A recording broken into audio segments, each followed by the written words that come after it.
What I learned in micro perspective of tourism and hospitality.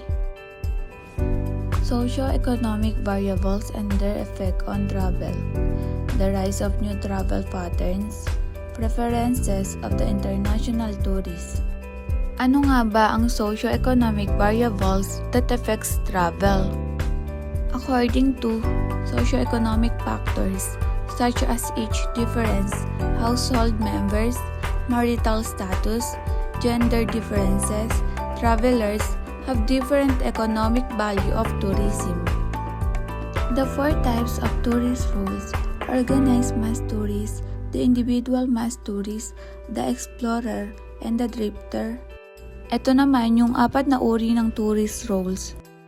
Organized mass tourists. Mass tourism refers to the movement of a large number of organized tourists to popular holiday destination for recreational purposes. Next, individual mass tourists. Similar to the organized mass tourists, the tourists not entirely fixed, have certain control over their time and itinerary, but all the major arrangements are still made through travel agencies. And next, the explorer and the drifter. Explorer often have a little more interaction with the commodities associated with the tourism industry.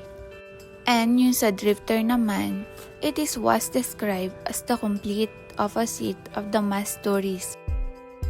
Institutional tourists are dealt with in a routine way by tourist establishment hotel share. Individual mass tourists, organized mass tourists. The individual mass tourist. This is the tourist who goes to an agency in search of a tourist package. The organized mass travel tourist, the kind of tourist he buy a package tour in which the item, rarity of his trip. The kind of tourist he makes decision for himself. Ito naman ay uri ng turista na siya na mismo ang gumagawa ng desisyon para sa kanyang sarili. Ito din yung uri ng turista na sila na bumibili ng package tour. The explorer. This type of tourist is similar to drifter in that they seek novelty over familiar. However, explorers do often have a little more interaction with the commodities associated with the tourism industry. The drifter, the type of tourist that is least connected with the mass tourist industry. Social tourism is a tourism that provides economic opportunities to travel and tourism for a person who are economically weak or otherwise disadvantaged. Ito naman ay isang turismo na nagbibigay ng mga pagkakataong pang-ekonomiya sa paglalakbay at turismo para sa isang tao. The four types of tourism: sustainable tourism, food tourism, experiential tourism, wellness tourism.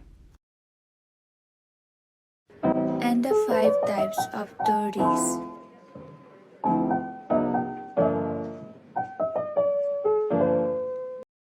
Travel tourism, taking holidays and trips in your own country.